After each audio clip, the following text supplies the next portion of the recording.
आप सभी का चैनल विजिल जीएस पर फिर से स्वागत है। जैसा कि आप जानते हैं कि इस चैनल पर हम राजस्थान सरकार के कार्मिकों से संबंधित विभिन्न विषयों पर उपयोगी एवं ज्ञानवर्धक वीडियो अपलोड करते हैं।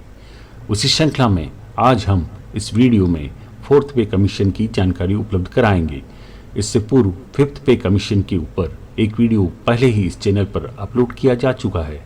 साथ ही 6th एवं 7th पे कमीशन के वीडियोस भी शीघ्र अपलोड किए जाएंगे। चलिए वीडियो प्रारंभ करते हैं। इससे पहले कि हम वीडियो में आगे बढ़ें, ये समझ लेना आवश्यक है कि वेतन आयोग से संबंधित दिशा निर्देश विस्तृत एवं जटिल होते हैं। एक वीडियो में सभी बिंदुओं पर चर्चा करना संभव नहीं है, इसलिए हम यहाँ आवश्यक एवं मूल बिंदुओं पर चर्चा करेंगे, परंतु विषय ज्ञान हेतु पर्याप्त जानकारी हम यहाँ उपलब्ध कराने का प्रयास करेंगे। राजस्थान में अब तक 7 वेतन आयोग भिन्न भिन्न समय पर लागू किए गए हैं, जिनकी सूची आप अपनी स्क्रीन पर देख पा रहे हैं। वर्तमान में राजस्थान सिविल सेवा पुनरीक्षित वेतन नियम 2017 प्रभावी है, जिसे हम 7वें वेतन आयोग के नाम से जानते हैं। और आज हमारी चर्चा का विषय 4था वेतन आयोग है, जो 1 सितंबर 1988 को प्रभावी हुआ था। हम संक्षिप्त में वेतन आयोग के शाब्दिक अर्थ को समझने का प्रयास करेंगे, जिससे राजकीय सेवा में नवनियुक्त कार्मिक भी इससे परिचित हो सके।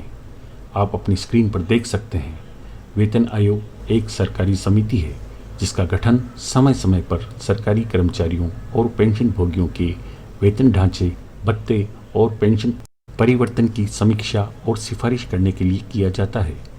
वेतन आयोग पिछले कुछ समय से पारंपरिक रूप से प्रत्येक 10 वर्ष के अंतराल पर गठित किया जाता है। इसमें एक समिति मुद्रास्फीति, आर्थिक विकास, जीवन स्तर एवं अन्य कारकों के आधार पर वर्तमान वेतन संरचना के स्थान पर नवीन वेतन संरचना हेतु सरकार से सिफारिश करती है। इन सिफारिशों पर सरकार द्वारा निर्णय लिया जाकर नवीन वेतन आयोग लागू किए जाते हैं। आइए अब वेतन आयोग से संबंधित शब्दावली को समझते हैं, जिनका प्रयोग प्राय प्रत्येक पे कमीशन में किया जाता है। फर्स्ट, विद्यमान वेतनमान। यह वह वेतन संरचना है जो नए वेतन आयोग के प्रवर्त होने से पूर्व प्रभावी थी। यदि यह वेतनमान लागू न किए गए होते तो कार्मिक अपना वेतन जिस वेतनमान में प्राप्त कर रहे होते। रिवाइज पे स्केल, पुनरीक्षित वेतनमान, जो इस वेतन आयोग द्वारा लागू किए गए हैं, अर्थात नवीन वेतन संरचना। प्रत्येक वेतन आयोग में वेतन संरचना परिवर्तित होती है। जैसे अभी पे लेवल प्रचलित है, उससे पहले ग्रेड पे तथा 5वें वेतन आयोग तक भिन्न प्रावधान थे। आप अपनी स्क्रीन पर रिवाइज एवं एग्जिस्टिंग पे स्केल देख पा रहे होंगे। मूल वेतन। मूल वेतन से आशय विद्यमान वेतनमान में कार्मिक के मूल वेतन से है, जिसमें व्यक्तिगत वेतन भी सम्मिलित है, नियम 26 ख में स्वीकृत व्यक्तिगत वेतन के अतिरिक्त। प्री फिक्सेशन इमूलमेंट्स, वेतन नियतन पूर्व की परिलब्धियां। यह 2 राशियों का योग है, जिसमें मूल वेतन तथा मूल वेतन का 6% राशि सम्मिलित है, परंतु यह 6% राशि न्यूनतम 50 रुपये से अधिकतम 100 रुपये तक हो सकेगी। प्री फिक्सेशन इमोलमेंट वह महत्वपूर्ण राशि है जिसके आधार पर ही नवीन वेतनमान में वेतन नियत किया जा सकेगा।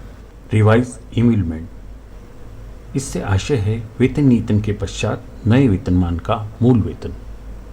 हम वेतन नियतन की रीति को उदाहरण के साथ समझने का प्रयास करेंगे। आप अपनी स्क्रीन पर एक प्रारूप देख रहे हैं। इसी प्रारूप में सभी सूचनाओं को भरकर वेतन नियतन किया जाता है। स्क्रीन पर विद्यमान वेतनमान तथा पुनरीक्षित वेतनमान अर्थात वह नवीन वेतन संरचना जो 4थे वेतन आयोग से लागू की गई हैं प्रदर्शित हैं। यहाँ पर तालिका में प्रत्येक पुराने वेतनमान के समकक्ष नवीन वेतनमान दर्शित हैं। यह संपूर्ण सूचना हम इन नियमों के साथ संलग्न अनुसूची 1 के माध्यम से प्राप्त कर सकते हैं। इस अनुसूची तथा मूल एवं संशोधित अधिसूचना के लिंक आपको डिस्क्रिप्शन बॉक्स में उपलब्ध कराए जा रहे हैं। यहाँ से आप इन्हें डाउनलोड कर सकते हैं। इस उदाहरण में हम विद्यमान वेतनमान की वेतन श्रृंखला 1200 से 1420 लेंगे। आप देख सकते हैं कि इसमें समय समय पर प्राप्त होने वाली वेतन वृद्धि की राशि स्टेज अनुसार भिन्न भिन्न है। इसके आधार पर हम वेतन श्रृंखला निर्मित कर सकते हैं। अब मान लीजिए 1580 रुपये मूल वेतन वाले कार्मिक का नवीन वेतनमान में हमें वेतन नियतन करना है। सर्वप्रथम हमें प्री फिक्सेशन इमूलमेंट की आवश्यकता होगी। इसके लिए हमें मूल वेतन की 6% राशि को इसमें जोड़ना होगा। इसका योग हमें 1674 रुपये 80 पैसे प्राप्त होगा। अब हम नवीन वेतनमान की समकक्ष वेतन श्रृंखला में 1674 रुपये 80 पैसे से आगामी स्टेज पर वेतन निर्धारित करेंगे।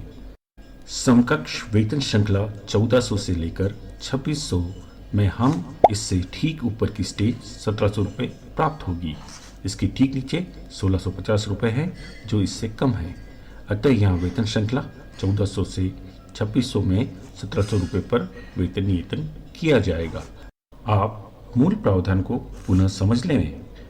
वेतन नियतन प्री फिक्सेशन इमूलमेंट से अधिक राशि वाले स्तर पर समकक्ष वेतन श्रृंखला में किया जाएगा।